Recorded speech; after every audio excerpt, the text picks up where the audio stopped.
Victor handed over the deed with a look reserved for the terminally ill.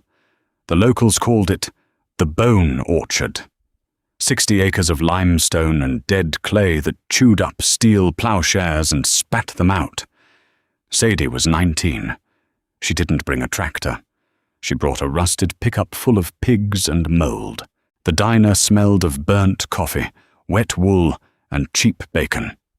It was Tuesday morning in Oak Haven, which meant every farmer over the age of 50 was crowded into a booth, complaining about diesel prices and the lack of rain.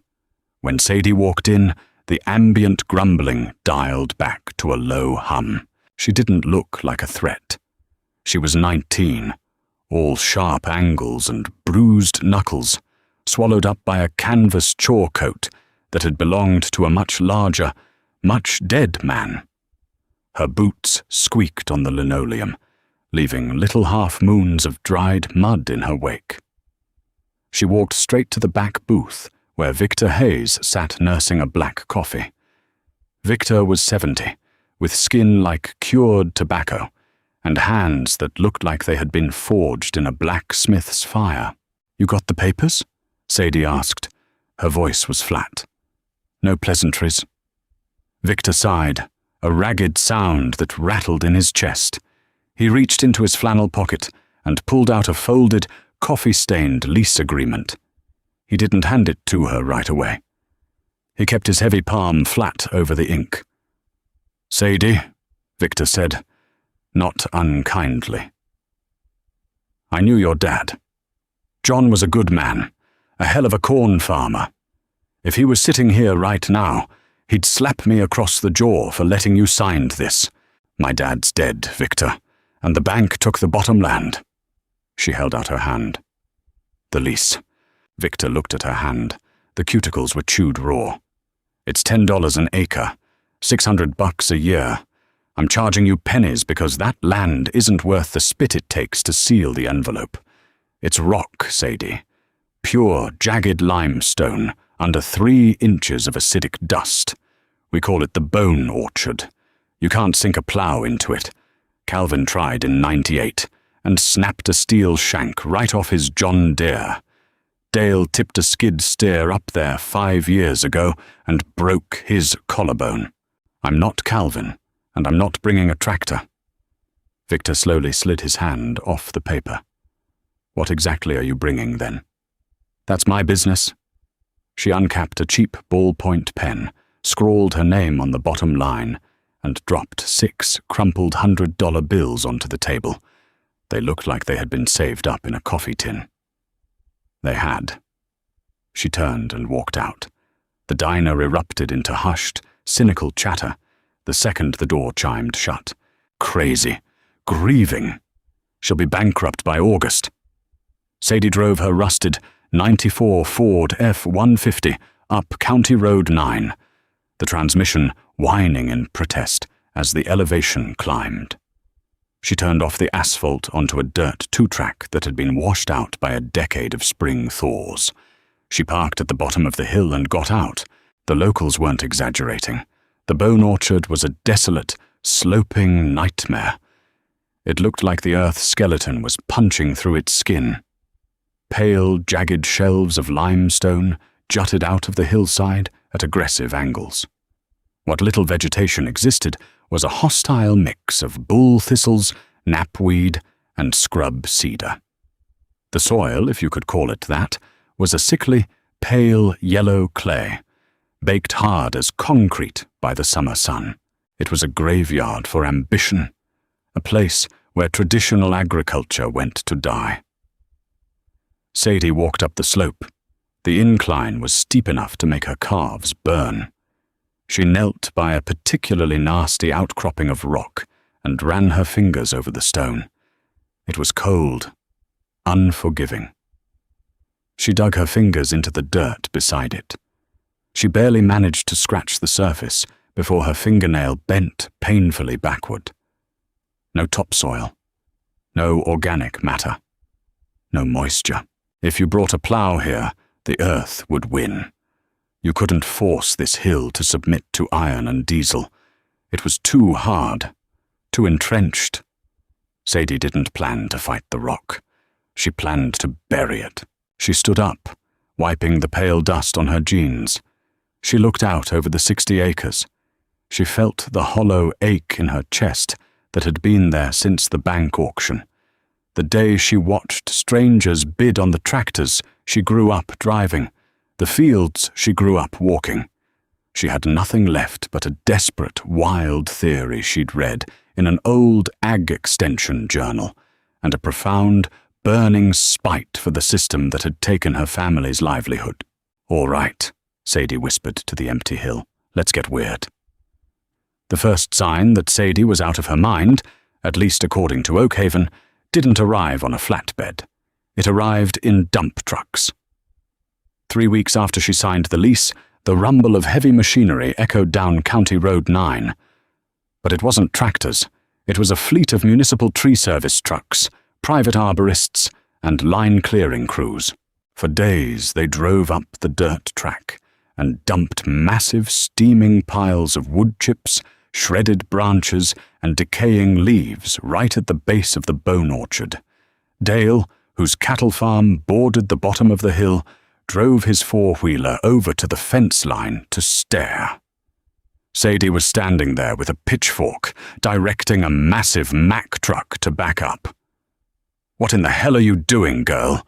Dale yelled over the roar of the diesel engine. "You running a county landfill now?" "Building soil, Dale," Sadie yelled back. Dale spat a stream of black tobacco juice onto the dry ground. "That ain't soil. That's yard waste. You gonna grow corn in a pile of pine needles? It's gonna suck all the nitrogen out of the ground." "There's no nitrogen in the ground anyway," she shot back. The dump truck released its payload, a 10-ton avalanche of wet, fragrant wood chips. The smell of cedar, oak, and pine filled the air, sharp and fresh. Sadie had called every tree removal service within a 50-mile radius. Arborists have to pay to dump their wood chips at commercial composting facilities. Sadie offered them a free dumping site. They came in droves. Over the course of a month, the base of the hill was transformed into a jagged mountain range of decomposing wood. But piles of wood chips don't make a farm. They just make a fire hazard. To move them up the hill, to spread them, to turn them into something that could sustain life, she needed labor. Heavy labor. And Sadie had no money left to hire men, let alone machines. The following Tuesday, she pulled into the diner parking lot in her old Ford. In the back was a rigged-up stock trailer. Inside the trailer was a chaotic, squealing mass of muscle, fat, and coarse hair. Pigs, not the pale, lethargic pink hogs you see in a commercial confinement barn. These were heritage breeds, Tamworths with their long, athletic legs and ginger coats, Mangalitsa's, covered in thick, woolly fleece like sheep, old-world foragers, biological bulldozers. She bought 30 of them at a livestock auction, taking the runts, the culls, the ones the commercial buyers didn't want. She backed the trailer up to the bottom of the hill, right next to the massive mountains of wood chips. Over the next few days, Sadie worked until her vision blurred. She unspooled heavy rolls of electric polywire fencing, creating a tight, half-acre paddock that encompassed both a section of the rocky hillside and a massive pile of wood chips. It was brutal work. Driving fiberglass step-in posts into the hard-pan clay required a heavy steel mallet and a lot of swearing. Her hands blistered, then popped, then blistered again. Her shoulders ached with a dull, throbbing permanence. Once the paddock was hot, humming with a 9,000-volt pulse from a solar charger, she released the pigs. They poured out of the trailer like water, a chaotic flood of snouts and hooves. They hit the wood chips and immediately began to sniff. Sadie didn't just dump the pigs there. She used a heavy iron digging bar to punch deep holes into the massive piles of wood chips. Into those holes, she poured fermented field corn she had soaked in water and whey until it was sour, pungent, and irresistibly intoxicating to a pig. The pigs smelled the sour corn buried deep inside the decaying wood. They went to work. A pig's snout is a highly evolved tool of excavation. Supported by a specialized plate of cartilage, a pig can root up packed earth, pry loose stones, and flip heavy logs with terrifying efficiency. Driven by the smell of the fermented corn, the 30 pigs began to tear the wood chip pile apart. They shoved their snouts deep into the mounds, lifting and tossing the chips into the air. They worked frantically, driven by hunger and instinct. As they rooted, they kicked the wood chips backward, spreading them out and up the slope of the hill. They churned the material, mixing the fresh chips with the older, rotting ones from the bottom of the pile. And as they ate, they digested. And as they digested, they fertilized. They were turning, mixing and aerating the massive piles of organic matter, inoculating the raw carbon of the wood with the heavy nitrogen of their manure and urine. They were doing the work of a massive diesel tractor and a PTO-driven compost turner, but they were doing it for the cost of cheap sour corn. Every 3 days, Sadie moved them. It was a punishing rhythm. Wake up at 4 a.m., trudge up the hill in the freezing pre-dawn dark, set up a new paddock of electric fence slightly further up the slope, haul heavy buckets of water, bury more fermented corn, drop the fence, move the herd, lock them in. She smelled constantly of sour mash, damp wood and hog manure. She stopped going into town. She stopped sleeping more than 5 hours a night. The locals driving by on County Road 9 would slow down, shake their heads, and laugh. From the road, it just looked like a mess.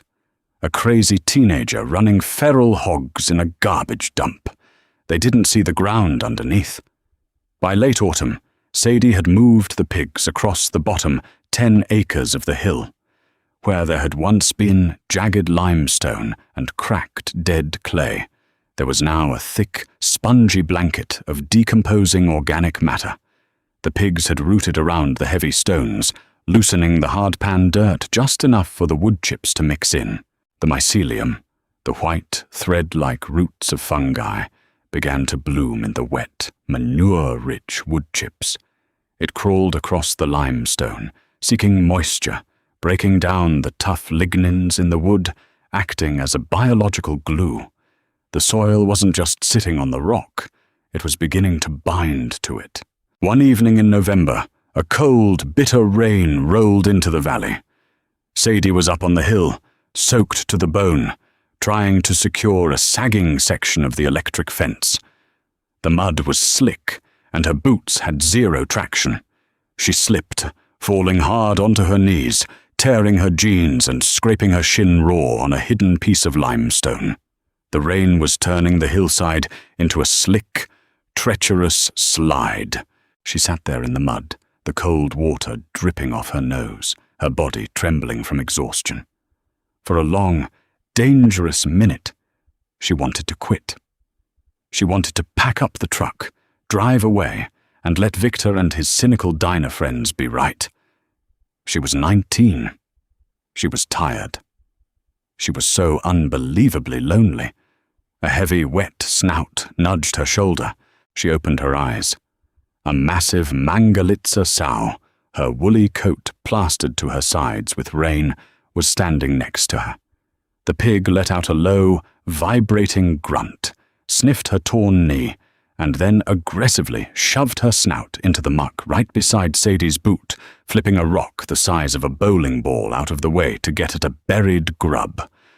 Underneath the rock, the earth wasn't pale yellow clay anymore. It was dark. It was loose. It was holding the rainwater instead of shedding it. Sadie stared at the dark patch of dirt. She reached out with a freezing, mud-caked hand and grabbed a fistful of it. It smelled rich. It smelled alive. She forced herself to her feet, grabbed her steel mallet, and swung it at the fence post. Winter in Oakhaven didn't arrive. It attacked. By January, the valley was locked in a brutal, frozen paralysis. The wind howled down from the northern ridges, driving snow horizontally across the county roads. The old-timers stayed huddled around wood stoves. The commercial guys parked their massive green and red tractors in heated outbuildings, drinking stale coffee and waiting for the thaw. Sadie didn't have a heated outbuilding. She had a canvas coat, thermal underwear that had lost its elasticity, and a herd of 30 hogs that needed water. Every morning, long before the sun breached the horizon, she was out there. The wood chip piles had frozen on the outside, creating a rigid, icy crust. But deep inside, the sheer mass of the composting material, fueled by the manure and the friction of bacterial life, generated a slow, smouldering heat. If you plunged a hand into the center of the pile, it was 80 degrees. The pigs knew this. They burrowed into the chips, sleeping in massive, steaming dog piles, totally unbothered by the single-digit temperatures. Water was the real enemy. The hoses froze solid. Sadie spent 3 hours a day hauling 5-gallon buckets of water from a small spring at the base of the hill, slipping on the ice, her hands screaming inside wet leather gloves. Her knuckles cracked and bled, leaving rusty smears on the plastic bucket handles. She survived on cheap ramen, instant coffee, and sheer, stubborn spite. When March finally broke the freeze, the valley began to melt. This was the dangerous season for Oakhaven. The spring thaw usually meant massive runoff.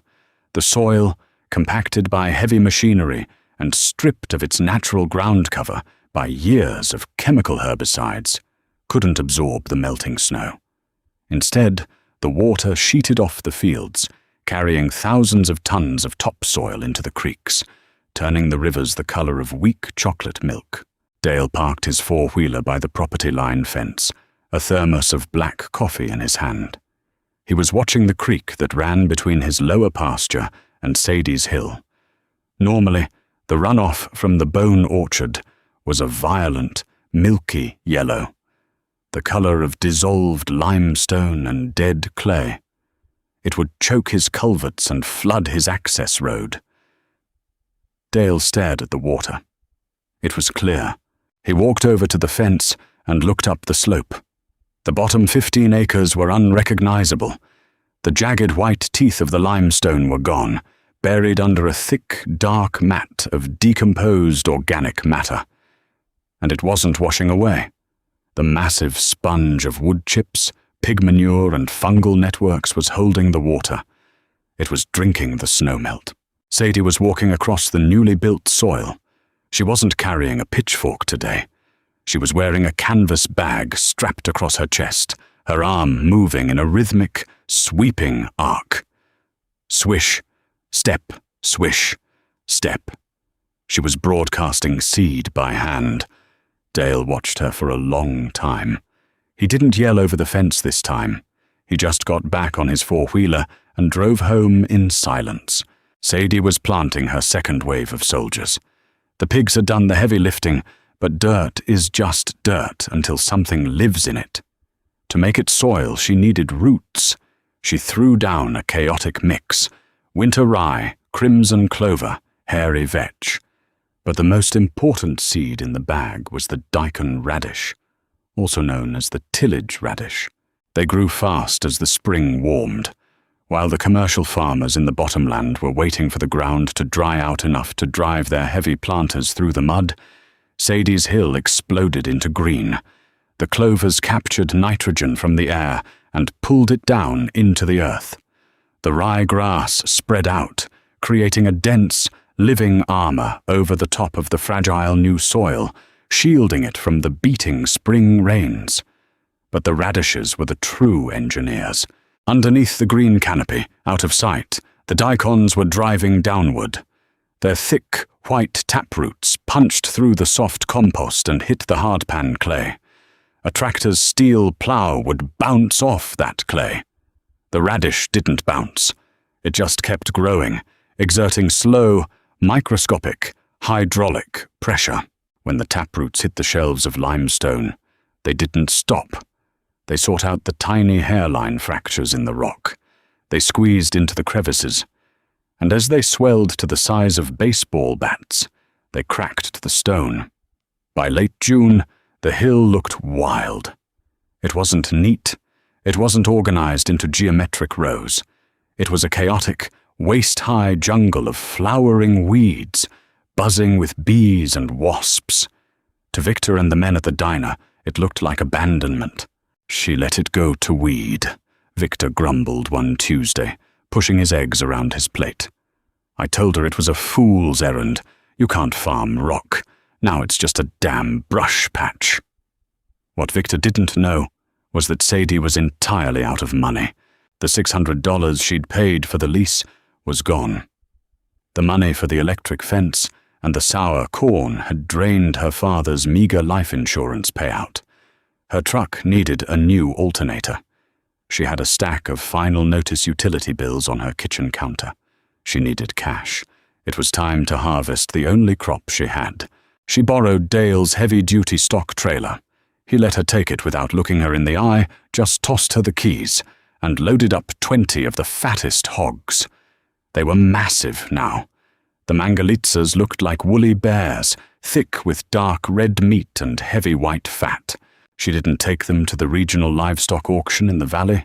The commercial buyers there paid by the pound for lean, pale pork. They would dock her for the fat. They wouldn't care that the pigs had lived in the woods, eating acorns, grubs, and fermented grains. Instead, Sadie drove 4 hours east, crossing the state line into the city. She had spent her evenings making cold calls to high-end restaurants, fighting past skeptical hostesses to speak directly to the chefs. She promised them pork they hadn't tasted since their grandfathers farmed. She brought coolers of fresh cuts to a pristine stainless steel kitchen downtown. The executive chef, a tattooed man named Thomas, threw a thick, bone-in chop onto a blistering hot cast-iron skillet. The fat began to render immediately. It didn't smell like commercial pork. It smelled nutty, earthy, sweet. Thomas sliced the meat, tasted it, and closed his eyes. "How many do you have?" he asked. 20 ready now. 10 more in the fall," Sadie said. Her voice was steady, but her hands were shaking in her pockets. "I'll take the whole animals. Hanging weight," Thomas said. He named a price per pound that was nearly 4 times what the commodity market in Oakhaven was paying. Sadie drove back to the valley with a cashier's check thick enough to fix her truck, pay her bills, and buy enough seed for the next 2 years. She had survived the first round, but the real test was yet to come. Year 2 on the Bone Orchard began with fire. Not literal fire, but a relentless, punishing heat that settled over the county in early July and simply refused to leave. By August, Oakhaven was in the grip of a historic flash drought. The rain just shut off. The sky turned a pale, bruised purple at the edges, baking the moisture out of the valley. The temperature hovered at 100 degrees for 12 days straight. In the bottomland, the disaster was total. The conventional fields, the land the bank had taken from Sadie's father and leased to a massive corporate outfit, were failing. Decades of heavy plowing had destroyed the soil's structure. Decades of chemical fertilizers had burned off the organic matter. The dirt was nothing but a sterile, powdery medium designed to hold synthetic inputs. When the rain stopped, the dirt turned to ash. The corn stalks, deprived of water, curled their leaves inward into tight, brittle spikes. They turned a sickly, pale grey. Then they died. The wind kicked up, lifting the loose, naked topsoil into the air, creating choking dust devils that drifted across the highways. Inside the diner, the mood was black. Men sat with their heads in their hands. Crop insurance would pay out a fraction of the loss, but for many, it wouldn't be enough to cover the diesel and seed loans. Bankruptcies were looming. Victor sat in his usual booth, staring out the window at the hazy, dust-filled sky. Dale walked in, slapping his hat against his leg to knock the dirt loose.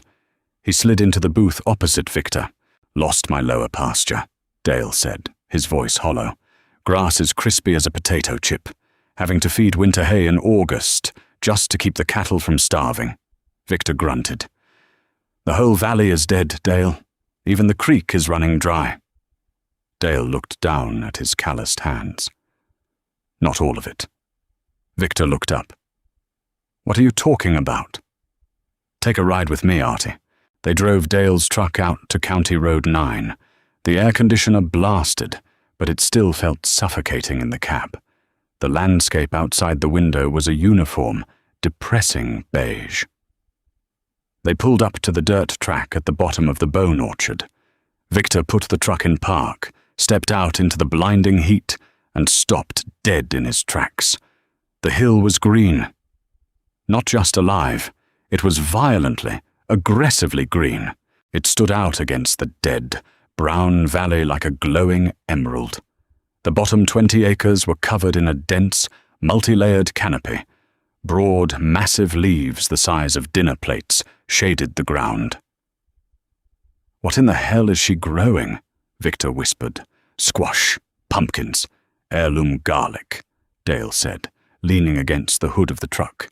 "High-dollar specialty crops. She sold the pigs over the winter, bought thousands of seeds." Victor started walking up the hill. The closer he got, the more the air changed. The ambient temperature literally dropped. The sheer volume of plant transpiration, water vapor releasing from the leaves, created a microclimate. It felt 10 degrees cooler on the edge of the field. Victor stepped past the electric fence line. He didn't see rows of bare dirt. He saw a jungle. The massive leaves of winter squash acted like a living mulch, shading the soil from the brutal sun. Victor knelt. He pushed aside a massive, prickly squash vine. Underneath, the ground was covered in a thick layer of decaying straw and the remnants of the wood chips. He dug his bare fingers into the earth. He expected to hit concrete clay. He expected to scrape his knuckles on limestone. Instead, his fingers sank in. Deep, up to his knuckles, up to his wrists. The soil was nearly black. It smelled like a deep forest after a spring rain. It was cool to the touch. And when Victor squeezed a handful of it, water beaded between his fingers. The sponge was working. While the bare dirt in the valley baked and blew away, the massive deposit of organic matter on the bone orchard had trapped every single drop of winter snowmelt and spring rain. The deep roots of the radishes from the previous year had rotted, leaving vertical tunnels that allowed the water to pull deep underground, safe from evaporation. It was a reservoir of life, sitting right on top of the limestone. Victor looked up. Sadie was standing 10 feet away. She held a harvesting knife in one hand and a bunch of massive, purple-striped garlic bulbs in the other. She looked older than 20. Her face was tanned, lined with exhaustion, but her eyes were sharp, calm. Victor looked at the garlic in her hand. He looked at the black, damp soil clinging to his own fingers. He thought about her father, John. He thought about how hard John had fought to squeeze a living out of the bottomland, using the methods everyone told him were the right way, only to lose it all to the bank. Victor slowly stood up, wiping the rich dirt on his jeans. He didn't wipe it all off. He left a smear of it on his palms. "I told you this land would break iron," Victor said, his voice thick with emotion he was trying very hard to swallow. "It did," Sadie said simply. "You didn't fight the rock," Victor said, looking around the lush canopy. "You didn't try to beat it." "No," Sadie replied, tossing the garlic into a woven basket at her feet. "You can't beat the earth, Victor. You can only feed it. If you feed it, it feeds you back." Victor nodded slowly. The cynicism that had armored him for 40 years of farming felt brittle suddenly. It felt obsolete. "Your dad," Victor said, his voice cracking slightly. "If John could see this..." He trailed off, unable to finish the sentence. Sadie looked out over the green hill, down toward the brown, dying fields of the valley below. The anger that had burned in her chest for 2 years, the white-hot rage at the bank, the town, the unfairness of it all, was gone. It hadn't vanished. It had been composted. It had been turned into this. "He sees it," Sadie said quietly. She turned back to the vines, kneeling into the damp, cool earth. She raised her knife, cut another heavy bulb from the soil, and didn't look back. Sadie's story proves that sometimes the most broken, unforgiving land just needs a radically different approach to heal. Have you ever seen regenerative agriculture in action, or known someone who defied all the experts and won? Let me know your thoughts down in the comments. I love reading your stories. If this video gave you a new perspective on farming and grit, hit that like button, share it with a friend who loves a comeback story, and subscribe for more deep dives into human resilience.